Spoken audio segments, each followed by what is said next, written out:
Welcome to the weekly Pick and Pack, the podcast about all things inventory. Pick and Pack, powered by Fishbowl.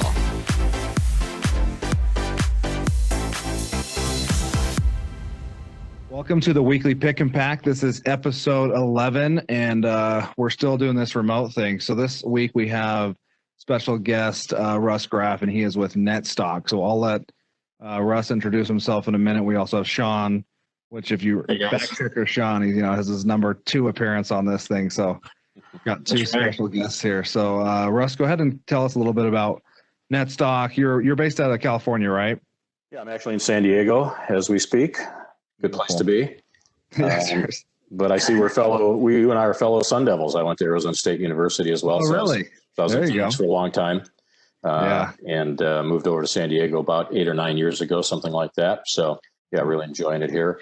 My long time background in ERP and accounting software implementations. Started doing that in the mid 80s. So I've been doing it for 35 years or so. Jeez. I have all the gray hair in my beard. I'm staying over here. in my lockdown beard that I've been growing since you don't have to go out in public anymore. Yeah, there you go. Started implementing software systems for small, medium-sized businesses. Sage, before it was even Sage, it was called State of Mass 90. So one of the long-time stalwart products that's been out there a long time, like Great Plains or GP, has been around a long time. So been in the business a long time, worked with probably 1,000 different companies over the 25 years that I was a reseller in the channel, selling and implementing, training, supporting, building businesses, started a couple of my own.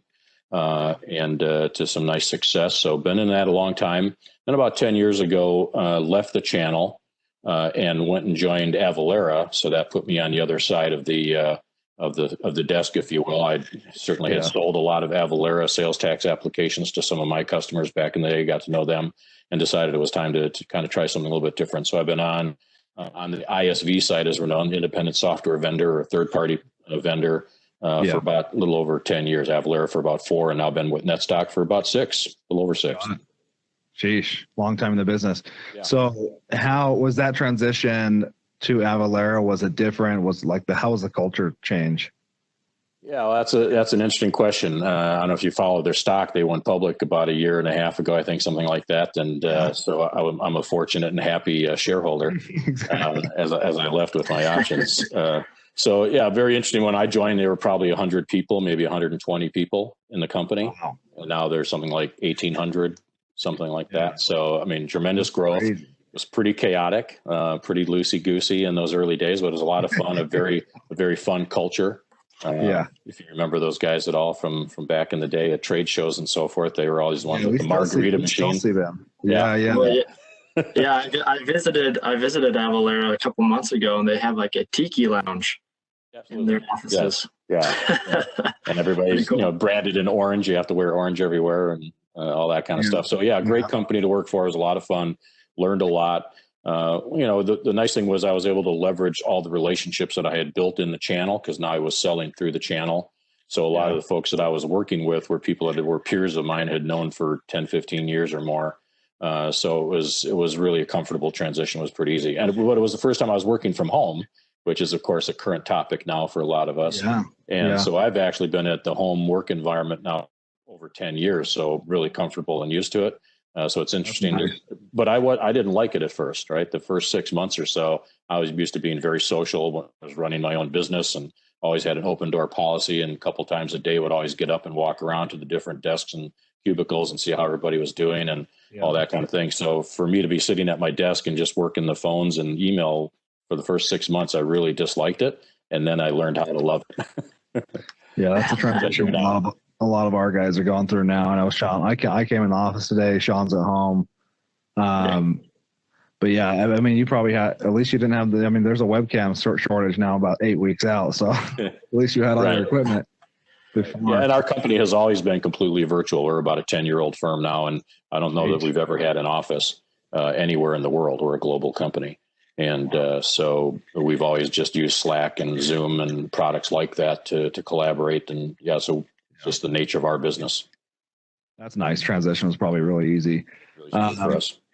So I asked you this a little bit before we started recording, but we So a lot of my friends and family ask, they know that I work for, a software management company or an inventory management software company that's in this SMB space. And a lot of them are asking, hey, how's this with this whole COVID thing? Are you guys way slower? Are you busier? Like I said, we've fortunately been really busy, probably some of the busiest months we've had. Is that the kind of, you guys seeing the same thing on your end? Yeah, I think there's a couple of ways to look at that. From a net new business, selling new deals, certainly there was an initial shock, right? Everybody just kind of holds back, says, hey, what's going on here? But we got through that pretty quickly. But it's also really busy in terms of support and helping our existing install base. We've got over 1,500 companies around the globe, and I think there's about 830 of them are in North America. So, we're hearing from a lot of them about, hey, how do I leverage the tool to manage what's going on in my supply chain and so forth. So we're trying to be as proactive as we can as well to reach out to those companies and let them know we're there to help them if they need anything, if they got questions. And we're doing more webinars and roundtable discussions and all that kind of stuff, creating a lot of content, as you've seen some of the stuff that we're doing. So you've been busy. You've been a busy guy. So very busy in general. Net new is probably a little bit flatter than we would like, but big thing for us as a cloud application, right, is reducing churn, managing churn, making sure that our existing base are all healthy and doing well. Yeah, it's probably interesting for you too, because whereas as most of our companies are in North America, you're probably seeing different challenges from each country, right? Depending on lockdown restrictions or whatever. Yep. You're probably seeing a whole spectrum. Yeah, for sure. There was different ways, right? We've got an Australian operation, and they were just coming out of surviving these terrible brush fires that they had there, which had already interrupted a lot of business processes and a lot of supply chain and so forth. And they had just barely emerged from that, and then the COVID thing hit. So they've taken a bit of a hit from that standpoint. And then the European operations in the UK and South Africa is where we're headquartered and based initially. So. So definitely some differences there, and also some real dramatic differences from industry sectors, right? Yeah. If our client is selling medical equipment or something related to that, they're booming, right? They've got a different supply chain challenge than those that are trying to do perishable food to grocery stores or something, right? Yeah. Yeah, we've seen kind of the same thing with, different companies that are doing masks or hand sanitizer.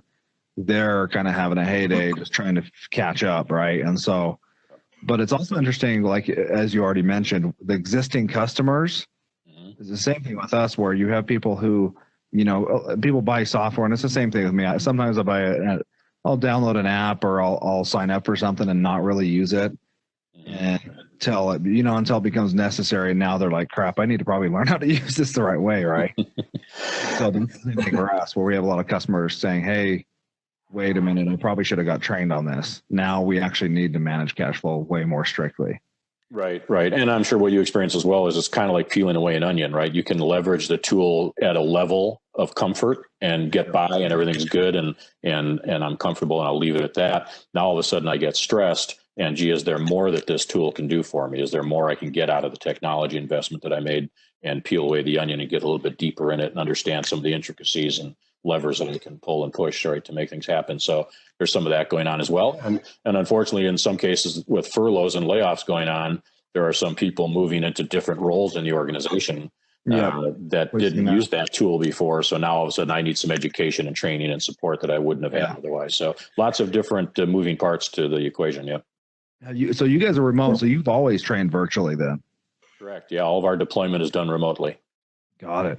That's a nice transition. Yeah, we've kind of changed a little bit more towards the virtual end, but we're seeing a lot longer training sessions now and way more hand holding than we did before. So one of our advantages of having done that forever, right, that we've been able to really build a pretty mature methodology, and then tools around it, a lot of self-learning, a lot of video content, email templates and so forth, so that our customers can be self-paced. They might, be working a 10-hour day, and then at night after the kids are put to bed, maybe spend another hour listening to some content and playing with the software, because you can access it so easily on any browser, right? So we've always focused on developing those things. We actually have an embedded learning management system right in the application that people can take coursework at their leisure and at their own pace. So yeah, it's been to our benefit that that's always been our heritage. And now that's really paying off. Yeah. Yeah. That's so nice that you guys invested in that early on, you know. And this kind of goes to the last question, but what are some of, you mentioned industries, what are some of the biggest challenges your clients in general are seeing right now besides cash flow? Yeah, certainly cash flow is a big one, and it relates to inventory, right? Because of what happens, unfortunately, for a lot of firms, if they're not watching things closely, they can end up investing in a lot of inventory that's now essentially dollar bills sitting on a warehouse shelf, gathering dust, right? And the best way to free that cash up is to understand, what do I have and what do I need, and what's the forecasted demand for that, and that's of course a big part of where we play. So freeing up cash from the frozen inventory that you've got on the shelf is a big aspect for our customers right now. Where do I have excess? Where can I get rid of some of this? Turn that into cash. So that's certainly a big play for us. But I just think that the big thing is there's so many different nuances and subtleties to what's going on when the supply chain gets disrupted, right? And there's always been disruptions in supply chain, whether it's natural disasters, terrorist attacks, tariffs, right? We've been going through a lot of Chinese tariffs and so forth. Yeah. That's impacting supply chain. And there's always stuff like that going on. What's gone on with this global shutdown of economies is just all at one time, this huge punch in the face, right? It's just completely unprecedented. And so everybody's getting a little bit different impact of that. So we're just like in different industry sectors and different businesses, how well capitalized they are, what systems they have in place, what ERPs they're running, all those impacts can have effects that we have to kind of analyze and help understand first, ask some good questions, and then see how can we help you. So yeah, it's actually a pretty complex environment. Yeah. You're probably, sorry, Nate. Yeah, I wanted to chime in here because I'm super interested in, COVID-19, and it's really caused us to reflect a lot. And there's some debate going on around whether or not the United States maybe has become too dependent on supply chains abroad, where there's cheaper labor, cheaper workforce.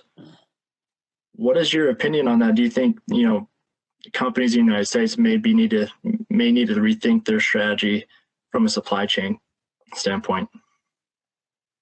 Absolutely. I mean, if you're smart and trying to stay ahead of the curve from a management perspective and strategic planning, just for the overall business, right? A lot of times we talk about inventory being really inventory policy just needs to reflect what my corporate policy is, right? Who am I as a business? What's my target market? What are my values as a company and so forth? And now inventory policy and HR policy and so forth in the organization now need to reflect that broader environment, right? So in the case of inventory, companies are going to make those decisions. Certainly, the dollars are a big driver, but I think there already was a tendency or a trend for U.S. manufacturers to start bringing more things, either if not closer to shore, nearshoring, and in South America or Mexico, for example, right? Or at the very least, building alternative supplier relationships in those other environments. It almost doesn't do you any good to have a primary supplier in one province of China and an alternate supplier in another province of China, right? They might be just as impacted by political events or pandemics in our case now, or dock strikes coming through the same port or whatever it might be. So if you're going to have an alternative supplier for any given key component to your process, then it would behoove you to have that be in a different country, coming through a different port, different environment altogether. And then not just have that sitting in the background in case I need it, but actually build those relationships on a regular basis. Even if it's a little more expensive for me to buy some components from that secondary supplier, probably want to do that a few times a year just to have that relationship in place in case I really need to rely on it heavily all of a sudden. It's not just, oh yeah, I haven't heard from you in a couple of years. Thanks for the call. You're going to the back of the line because I'm getting lots of calls now, right? So there's a lot of things that are strategically forward-thinking organizations can be doing ahead of the curve in anticipation of what's going on. It's just risk management is really all it is. And that's really a lot of what we do in supply chain planning with our app, right? It's risk management. Supplier risk is one of those. Forecast risk is another one of those. How do I manage those different things to be smart? So I think there already was a trend for organizations to start looking at those alternative approaches. Freight charges have been steadily rising. So the gap in profitability in bringing product over on ocean freighters from Asia and from Europe, for that matter, has already been narrowing. One of the supply chain chats that I did in my podcast was with a consultant that really talks a lot to manufacturers, and her perspective was that, look, if I'm making a really commoditized item that I'm making millions of, and it's fairly lightweight, some small piece of plastic widget, I'm probably still going to continue to have those manufactured in Asia somewhere at lowest cost possible. But so much of manufacturing now is configured, right, customized a little bit, and there's some aspects to it that it's not necessarily a commodity.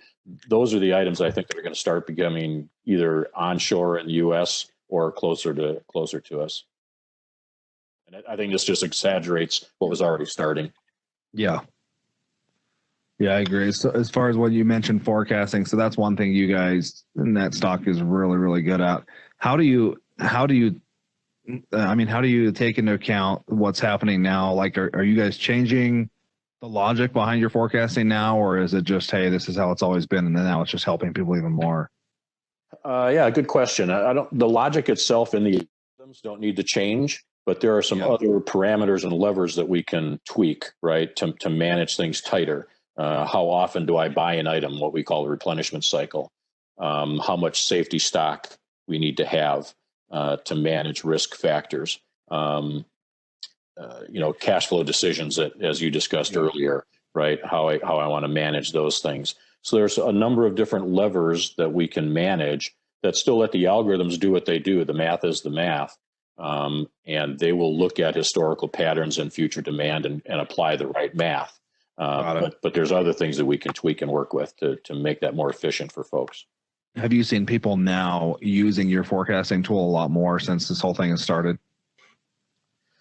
I think they're taking closer looks at things, right? They're looking more often. It's now become a daily, and we kind of already do that, right? Every night in our application, not to get too technical, but we're refreshing data every night and looking at calculating a new safety stock and a new minimum and a new maximum and making new order recommendations every single night for every item in every warehouse location, real or virtual, right?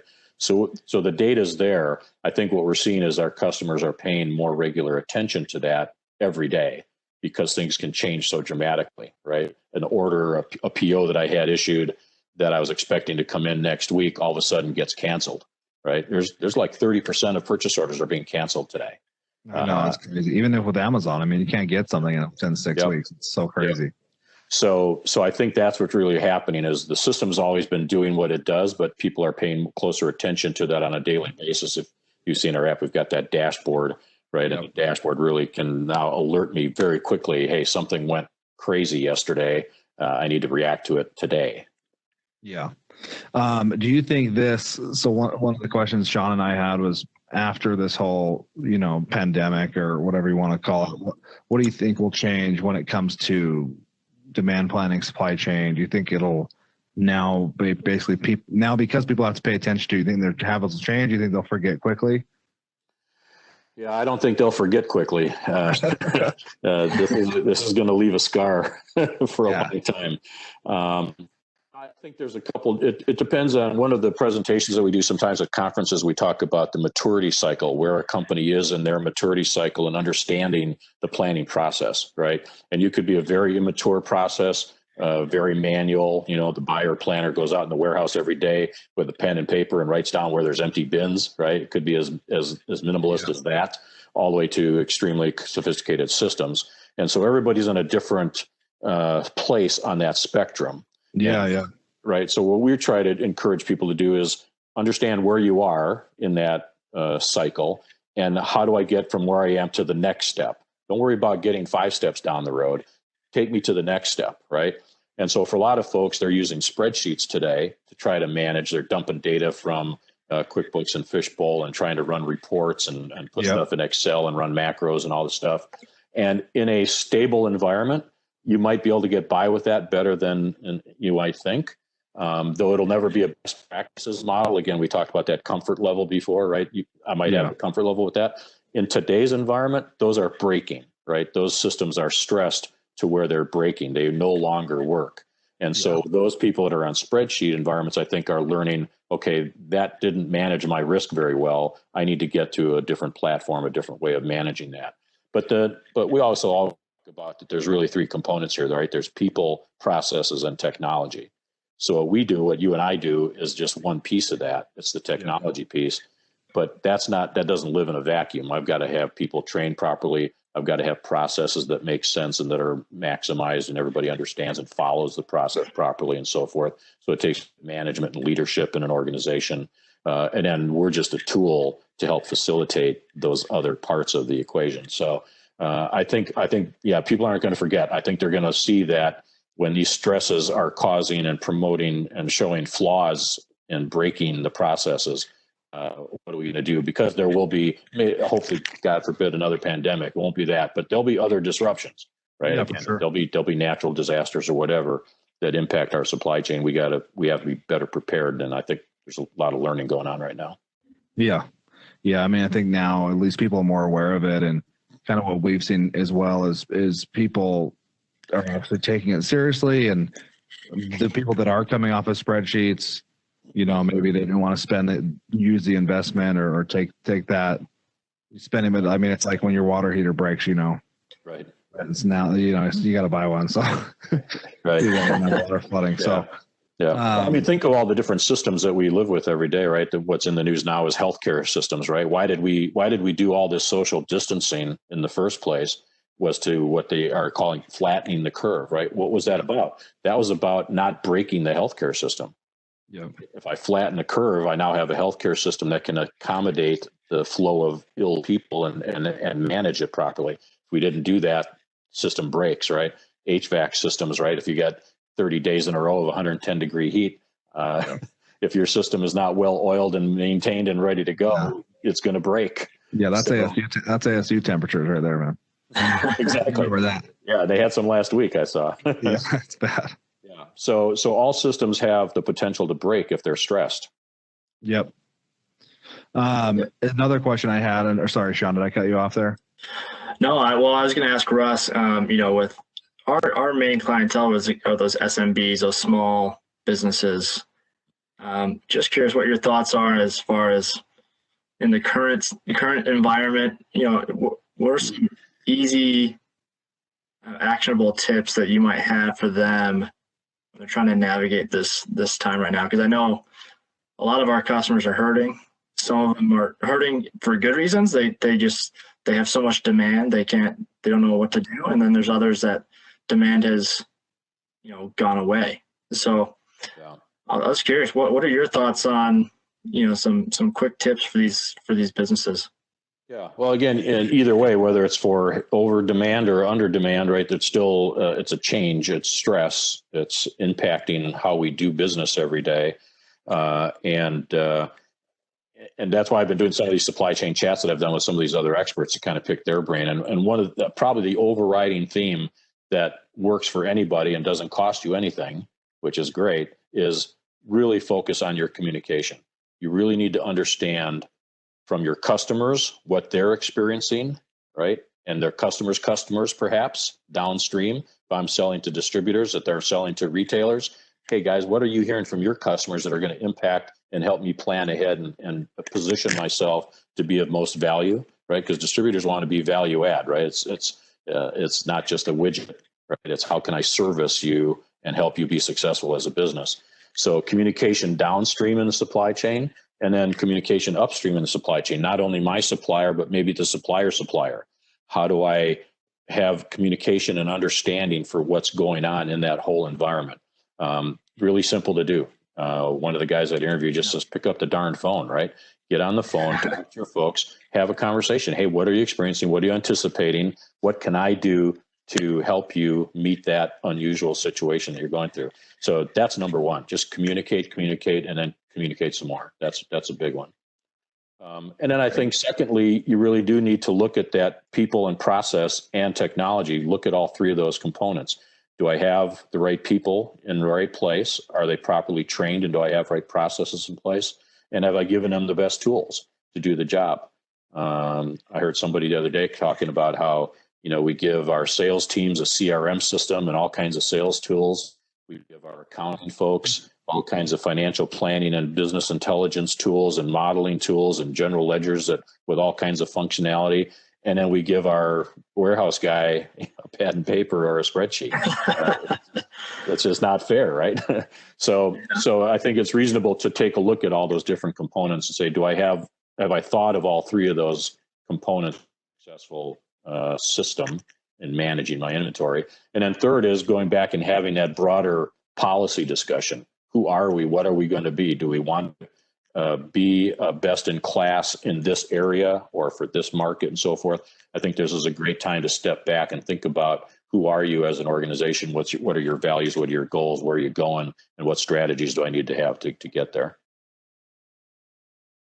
Yeah, I love.